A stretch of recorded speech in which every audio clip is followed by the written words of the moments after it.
자, 오늘은 습관을 따라 이란 제목으로 은혜를 나누겠습니다. 습관을 따라 한번 따라하겠습니다. 습관을 따라, 습관을 따라. 금년도 고난 주간 이 특별 새벽 기도의 주제를 혹시 아십니까? 주제 No Cross, No Crown입니다. 여러분 다 드렸죠? 어제 교회 나오신 분들은 아마 이 간지 받으셨을 텐데 No Cross, No Crown. 즉 십자가의 고난을 통과하지 않고는 결코 부활의 영광을 맛볼 수가 있다 없다? 없다라는 것이죠. 보통 신자이지만 우리들도 고난 대신에 영광을 선호합니다. 고난 이야기하면요 다 싫어해요. 왜 사람들이 십자가를 이렇게 원치 않을까요? 십자가를 지십시오라고 하면요 다 피하고만 싶잖아. 십자가 하면요 그냥 처형의 도구였기 때문에 이 고난을 먼저 떠올려요. 그렇기 때문에 이 십자가를 별로 좋아하지 않습니다. 고난을 원치 않는단 말이에요. 신자이지만 저와 여러분들도 세상 사람들과 별반 다를 바가 없다라는 거예요. 그래서일까요? 고난 주간에는 별로 관심이 없고 고난 주간 이후에 오는 부활 주일에 많은 관심을 기울이곤 합니다. 그러기에 1년에 한두 번 교회에 출석하는 분들도 부활 주일에는 교회에 나오곤 해요. 놀라워요. 제가 아는 성도님은요 1년에 딱 한 번 나가시는데 부활 주일에 교회 나오시는 분이에요.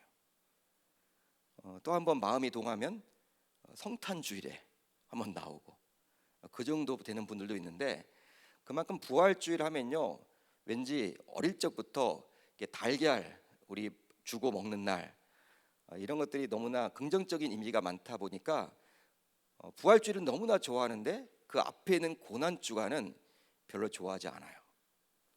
그러나 분명한 것은 그리스도께서 부활하시기까지 십자가에서 온갖 고난과 수치를 당하며 죽으셨다라는 사실입니다. 즉 십자가에서 고통 가운데 죽으셨기에 부활이 있는 것이죠. 여러분 아멘입니까? 그걸 꼭 기억하셔야 돼요.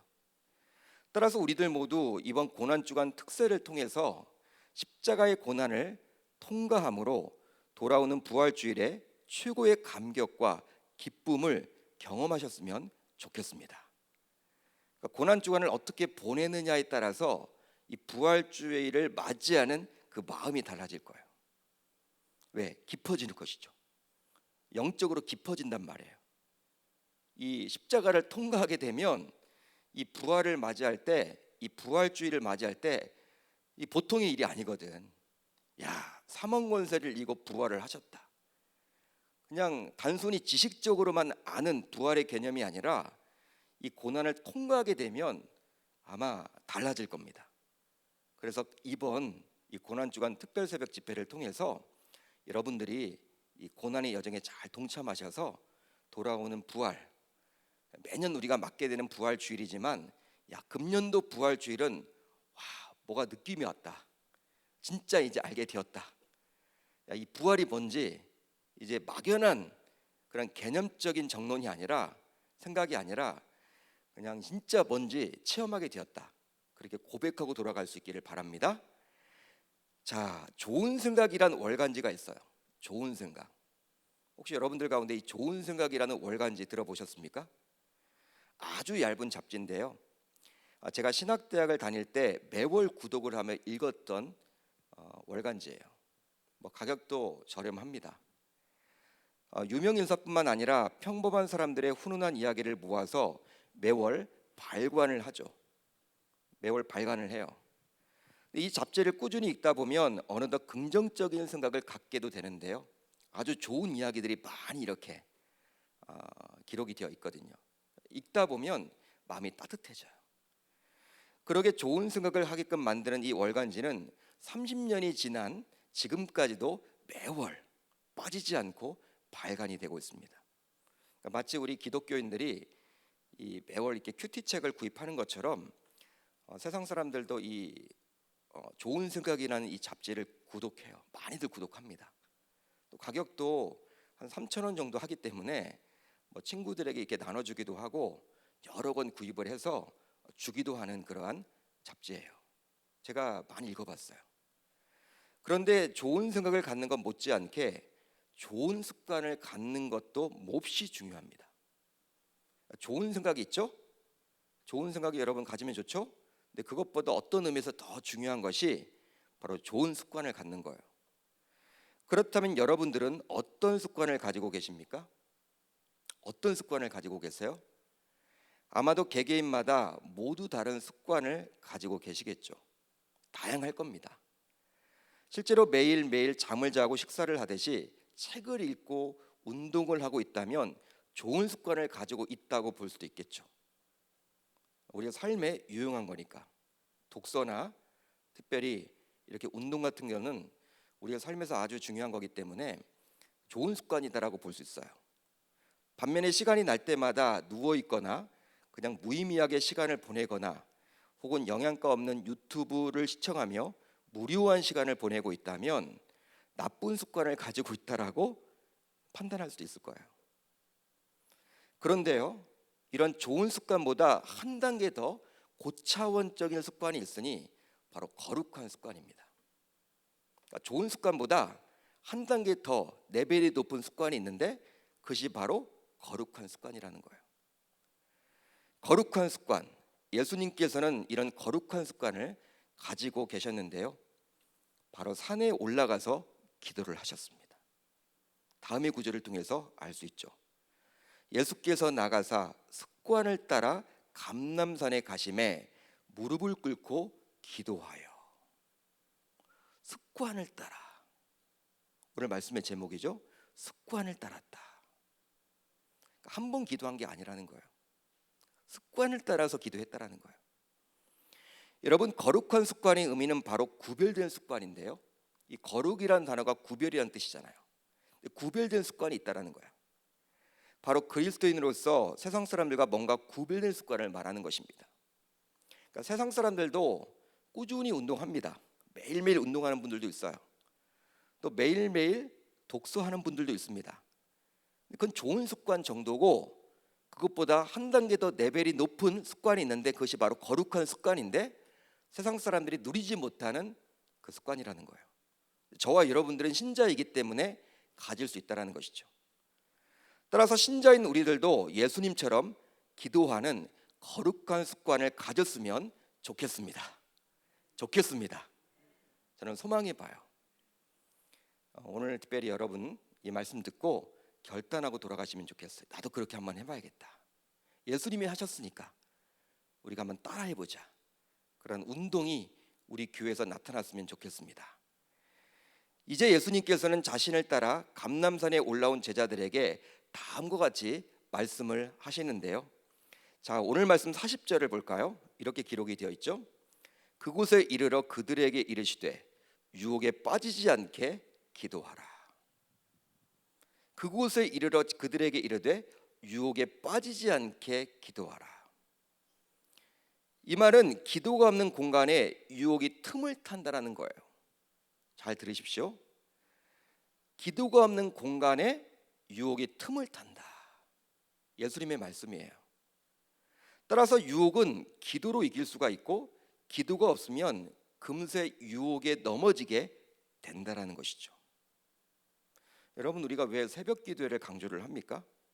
어느 목사님이든지 어느 교회에서든지 새벽 예배 강조하지 않은 목회자도 없고 또 교회도 없어요. 새벽 예배가 없다? 뭐 개척교회 같은 경우에는 뭐 그럴 수도 있지만 어느 정도 규모를 갖춘 교회는요, 새벽 기도가 있습니다. 바로 여러분, 우리가 삶을 살아가면서 온갖 유혹을 다 받는단 말이야. 예수님의 말씀과 같이 이 유혹을 극복할 수 있는 유일한 방법은 기도이기 때문에 그렇게 새벽 예배 강조를 하는 것이죠. 그래서일까요? 사도 바울은 이런 말을 했습니다. 쉬지 말고 기도하라. 여러분, 유혹이 오기 때문에 유혹이 뭐 우리들에게 몇 월 며칠 날 너 유혹할게 이렇게 알려주고 유혹하지 않잖아요. 그러다 보니까 지금 바울 사도도 어떻게 기도하라? 쉬지 말고 기도하라. 여러분, 우리가 기도를 하긴 하는데 쉬지 말고 기도하고 계십니까? 여러분, 이 말은요 그냥 24시간 교회에 나와라 그 말이 아니에요. 24시간을 살아가는데 하나님을 인정하고 인식하며 살아가라. 코람 데오의 마음을 가져라. 내가 직장 생활을 하더라도 누구를 의식하라?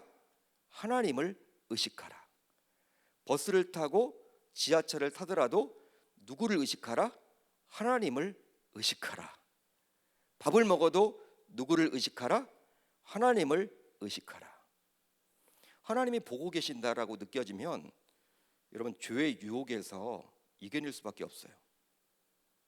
요셉이 그런 삶을 살았죠. 아무도 보는 사람이 없습니다. 보디발의 아내가 유혹을 해요. 성적으로, 노골적으로 하룻밤 동침하자고.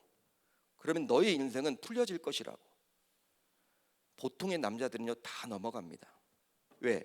뭐 CCTV가 달려있는 것도 아니고, 뭐 누가 보는 사람도 없고, 다 분위기를 그렇게 마련하고, 집 주인의 아내가 그렇게 노골적으로 요구를 하면 혈기왕성한 청년인데 요셉이 안 넘어가겠습니까? 넘어간단 말이에요. 그런데 요셉의 마음엔 누가 있어요? 하나님이 계셨죠.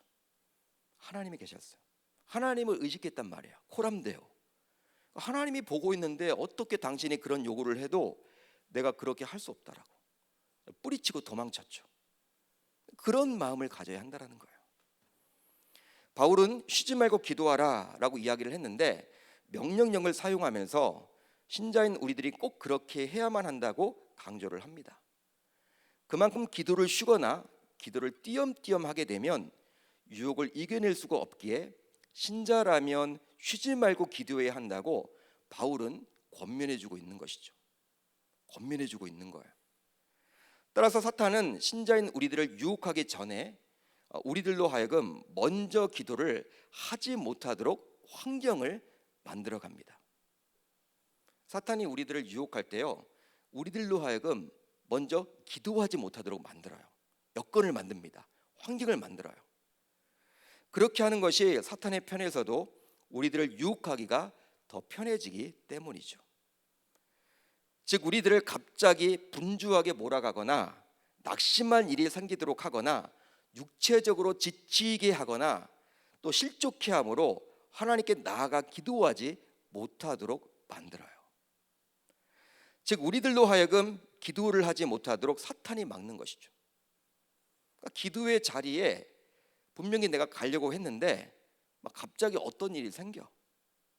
막 방해하는 것들이 보여. 그게 여러분 사탄의 공작인 거예요. 왜? 사탄은요 기도하는 것 제일 싫어해요. 제일 싫어해요.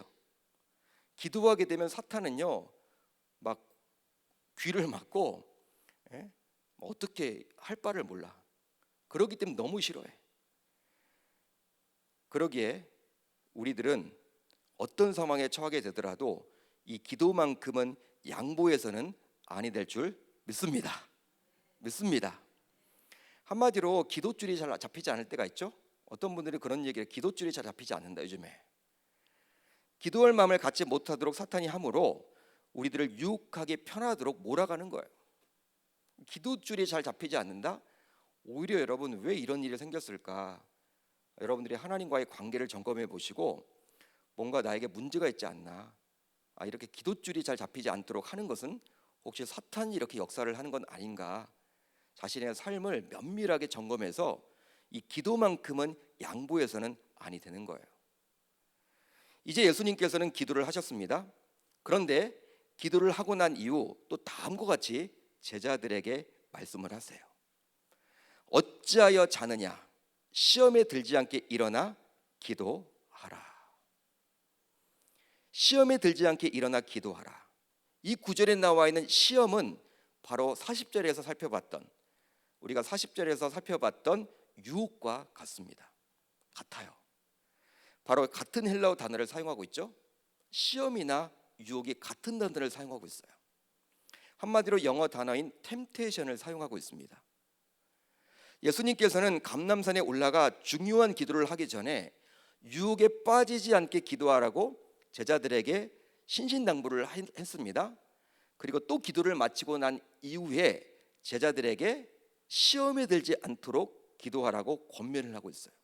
두 번씩이나 지금 강조를 해주고 있어요.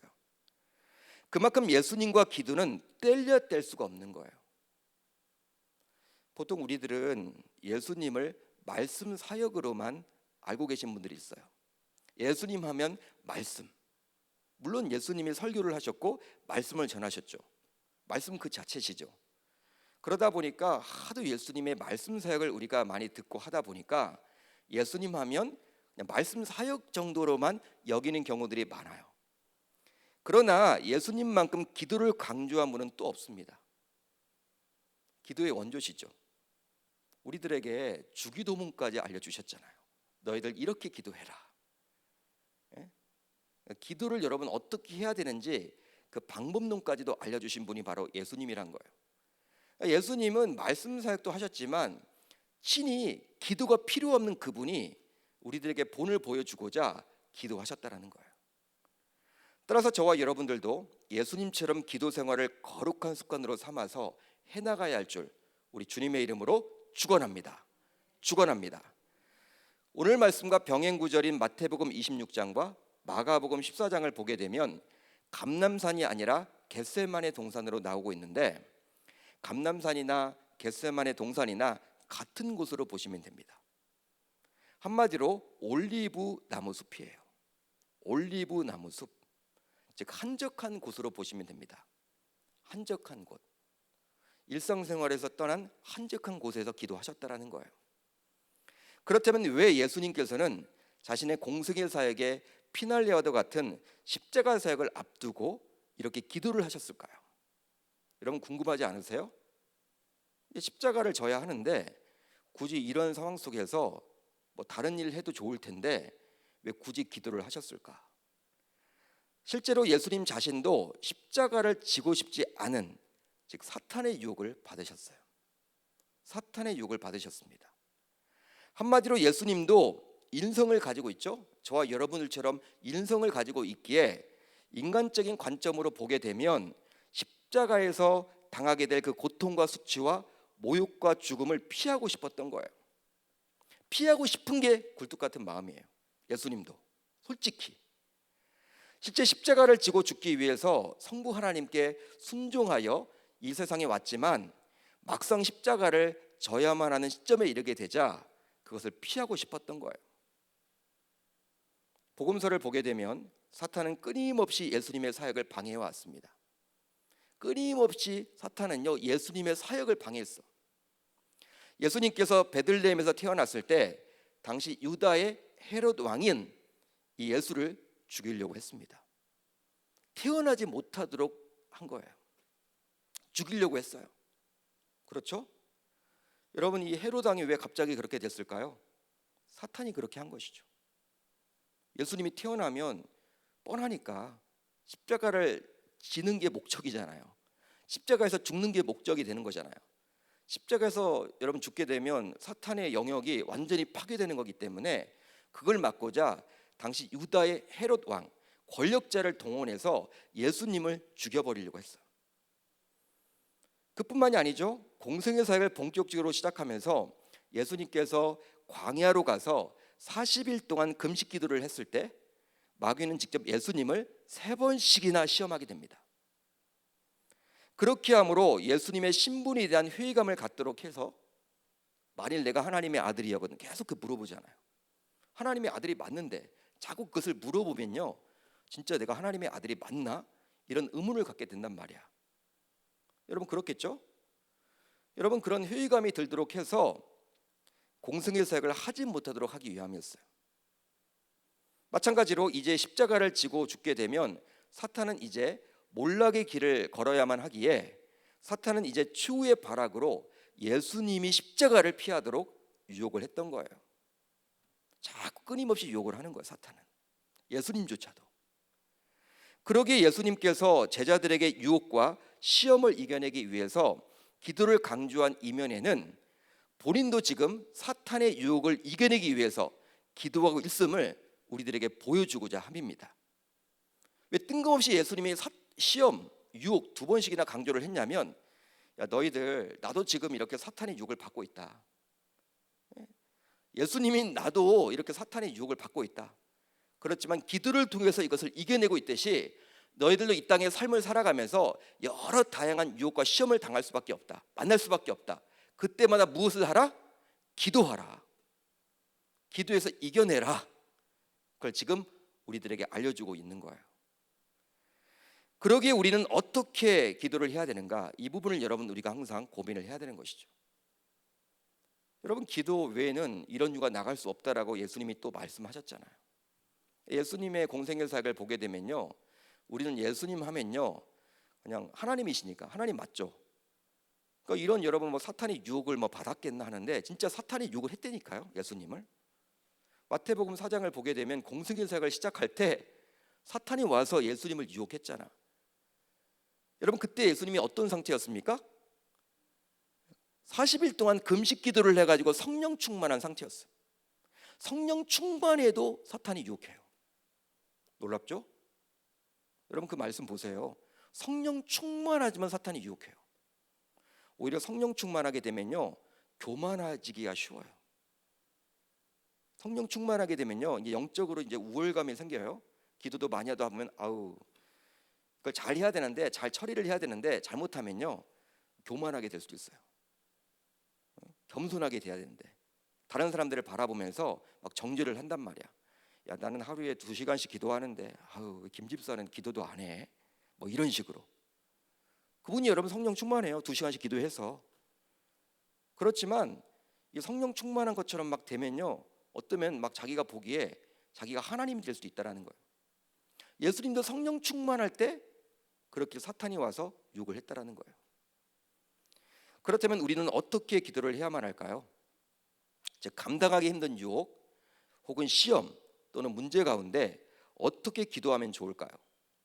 누가를 통해서 예수님께서 과연 어떤 모양으로 기도하셨는지, 또 어떤 내용으로 기도하셨는지 한번 살펴보도록 하겠습니다. 우선 하나님 앞에서 겸손한 마음으로 간절히 기도해야만 합니다. 이게 중요해요. 예수님이 이렇게 하셨기 때문에 우리도 이렇게 해야만 합니다. 하나님 앞에서 겸손한 마음으로 간절히 기도해야 한다. 자, 누가복음 22장 41절을 보면 이렇게 나와 있죠. 무릎을 꿇고 기도하여. 무릎을 꿇었다라는 거예요. 예수님은 무릎을 꿇고 기도를 했습니다. 예전과는 달리 요즘은 무릎을 꿇고 기도하는 분들을 참 보기 쉽지 않은데요. 예전에는 교회에서 예배를 드릴 때에도 의자가 아니라 주로 바닥에 방석을 깔고 예배를 드려왔죠. 그러게 기도를 하더라도 자연스럽게 무릎을 꿇고 기도를 하곤 했습니다. 그렇죠? 오랫동안 신앙생활을 해온 분들은 이런 분위기에서 예배드린 지가 불과 얼마 되지 않았음을 아실 거예요. 예전엔 다 바닥에서 그냥 땅바닥에서 앉아서 그냥 기도를 했죠. 예배를 드렸죠. 그러나 요즘은 자식 문화가 아니라 입식 문화로 바뀌어지게 되면서 의자에 앉아서 예배를 드리다 보니 교회에서 기도를 할 때에도 무릎을 꿇기가 참 쉽지 않습니다. 요즘엔 성도님들도 무릎 꿇고 기도하는 것 자체 싫어하고 또 무릎도 아프고 그러다 보니까 음식점도 요즘에 다 바뀌었잖아요. 요즘에 다 입식으로, 좌식이 아니라. 물론 무릎을 꿇고 기도해야 응답을 받을 수 있다는 의미는 결코 아니에요. 여러분 잘 들으십시오. 이런 생각은 율법주의적 사고를 할 수 있습니다. 그러나 하나님의 아들인 예수님께서 무릎을 꿇고 기도했음을 통해서 철저하게 자신을 낮춘, 즉 겸손한 마음으로 기도했음을 엿볼 수가 있는 거예요. 따라서 우리들도 기도할 때에는 다른 무엇보다도 이런 겸손한 마음으로 하나님께 나아가야 할 줄 믿습니다. 신이신 그분께서 무릎을 꿇었다라는 것은요, 성부 하나님 앞에 순종하겠다라는 마음을 갖고 있는 거예요. 그러니까 무릎을 꿇었다라는 것은요, 우리가 하나님께서 어떤 응답을 주시든지 간에 내가 순종하겠다라는 겸손을 가지고 우리가 기도해야 한다는 거예요. 여러분, 하나님의 응답은요 나의 생각과는 다를 수가 있겠죠? 여러분, 하나님이 그런 응답을 주셨을 때 어떻게 하실래요? 막 따지실래요? 바꿔달라고 하실래요? 그렇게 해서는 안 된다는 거예요. 어떤 응답이든지 내가 그냥 받겠다, 순종의 마음이에요. 이게 바로 겸손의 마음이죠. 그러니까 무릎을 꿇었다라는 것에 모든 게 다 들어있는 거예요. 저와 여러분들 모두 다른 무엇보다도 이러한 겸손한 마음으로 하나님이 어떤 말씀을 하시든지 간에 어떤 응답을 주시든지 간에 순종하겠다는 그런 마음을 가지고 기도할 수 있기를 바랍니다. 또 오늘 본문 44절을 보세요. 예수께서 힘쓰고 애써 더 간절히 기도하시니 땀이 땅에 떨어지는 핏방울같이 되더라. 예수님께서는 자신의 문제를 해결할 수 있는 유일한 방법은 오직 하나님의 응답을 받는 것밖에 없음을 알았습니다. 그렇죠? 그러기에 그 하나님께 집중하여 간절히 기도했던 거예요. 간절히. 누가는 예수님께서 얼마나 간절히 기도를 했던지 얼굴에 맺힌 땀이 땅에 떨어질 때 핏방울처럼 되었다라고 증언을 해주고 있어요. 누가의 직업은 의사입니다. 닥터입니다. 논리적이죠. 이성적이죠. 합리적인 사고의 소유자예요. 여러분 사도행전을 한번 보세요. 얼마나 디테일합니까? 예? 누가가 아니면 그런 기록을 해둘 수가 없어. 그런 그가 보기에, 의사가 보기에 이게 논리적으로 말이 되진 않지만 피야 피. 얼마나 기도를 하셨는지. 여러분 보통 우리들도 기도를 하긴 하지만 예수님과 같이 이런 간절함을 가지고 기도하시나요? 여러분 어떠세요? 이런 간절함이 있으세요? 아마도 그렇다라고 당당하게 말할 분은 그리 많지 않을 거예요. 바로 기도하면서도 이 문제를 해결할 다른 방법도 있다고 여기기 때문이겠죠. 그러나 예수님은 하나님의 응답이 없으면 이 유혹을 이겨낼 수 없다라고 여겼기에 그리 간절히 기도할 수가 있었습니다. 할렐루야, 할렐루야. 따라서 오늘 새벽 이제 말씀을 붙들고 문제를 놓고 기도하는 가운데 저와 여러분들 모두 겸손한 마음으로 간절히 기도할 수 있기를 우리 주님의 이름으로 축원합니다. 축원합니다. 다음으로 하나님 아버지의 뜻을 구하는 기도를 해야만 합니다. 두 번째예요. 예수님이 이렇게 기도하셨어요. 아버지여, 만일 아버지의 뜻이거든 이 잔을 내게서 옮기시옵소서. 그러나 내 원대로 마시옵고 아버지의 원대로 되기를 원하나이다. 인성을 가진 예수님의 솔직한 마음은 십자가를 피하고 싶었겠죠. 바로 사탄이 준 달콤한 유혹 때문이었습니다. 그러기에 무조건 하나님 앞에서 자신이 이루고 싶은 기도 제목을 내놓으며 기도할 수도 있었겠지만 예수님은 그런 식으로 기도하지 않았어요. 무조건 피하게 해달라고 기도하지 않았다는 거예요. 따라서 이 시간 우리들 각자의 기도 제목을 한번 점검해 보았으면 좋겠습니다. 나는 하나님 앞에 기도할 때 어떤 식으로 기도하고 있는지. 대부분의 성도들은 기도를 하면서도 그냥 주시옵소서, 하나님 주시옵소서 이렇게 기도를 한단 말이에요. 즉 자신이 이루고 싶은 소망과 소원을 기도 제목으로 내놓고 그것을 이루어 달라고 기도를 합니다. 그러나 그런 소망과 소원이 어떤 의미에서는 하나님과 아무 상관이 없는 소망과 소원이 될 수도 있다는 거예요. 즉 나의 야망 때문에, 나의 욕심 때문에 그것을 구할 수도 있다는 것이죠. 그렇지만 예수님의 기도의 내용을 보세요. 철저하게 하나님 아버지의 뜻을 구하고 있습니다. 뜻을 구하고 있어요. 십자가 지기 싫어요. 그렇지만 그 얘기 안 해요. 하나님 아버지의 뜻을 구하고 있다는 거예요. 뜻에 무조건 순종하겠다는 거예요. 마치 마태복음 6장에 나오는 예수님께서 가르쳐 주신 주기도문처럼 말이죠. 뜻이 하늘에서 이루어진 것 같이 땅에서도 이루어지다. 아멘.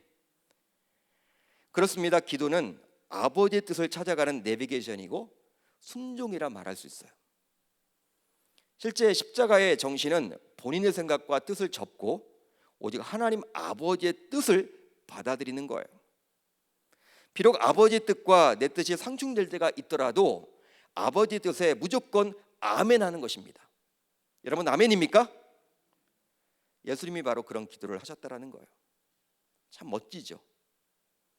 따라서 우리들도 예수님처럼 문제를 놓고 기도할 때 그 문제가 해결될 수 있도록 기도하기보다는 하나님 아버지의 뜻대로 해결되도록 기도해야 할 줄 우리 주님의 이름으로 축원합니다. 축원합니다. 너무 지금 힘들어요. 힘들어도 하나님의 뜻을 구하는 것이 먼저라는 거예요. 그래야지만 기도 응답이 빠릅니다. 하나님의 뜻과 내 뜻이 다르면요, 내 뜻이 이루어지지 않거든요. 아무리 그걸 가지고 맨날 며칠 금식 기도를 한다 할지라도 이루어지지 않습니다. 과연 하나님의 뜻이 뭔가? 이런 어려움 속에서 나에게 주시고자 하는 하나님의 뜻이 과연 뭔가? 하나님의 마음이 뭔가? 거기에 우리는 집중을 해야만 하는 것이죠. 이제 말씀을 정리하겠습니다. 오늘 우리는 고난주간 첫날을 보내고 있는데요, 우리들 모두 예수님처럼 거룩한 습관인 기도 생활을 반드시 해나갈 수 있기를 바라며, 기왕 기도하는 것, 예수님처럼 겸손하고 간절히 기도하고 또 아버지 뜻을 구하는 기도를 함으로 현재 내가 직면한 문제, 유혹, 시험을 넉넉하게 이겨낼 수 있기를 우리 주님의 이름으로 축원합니다. 축원합니다.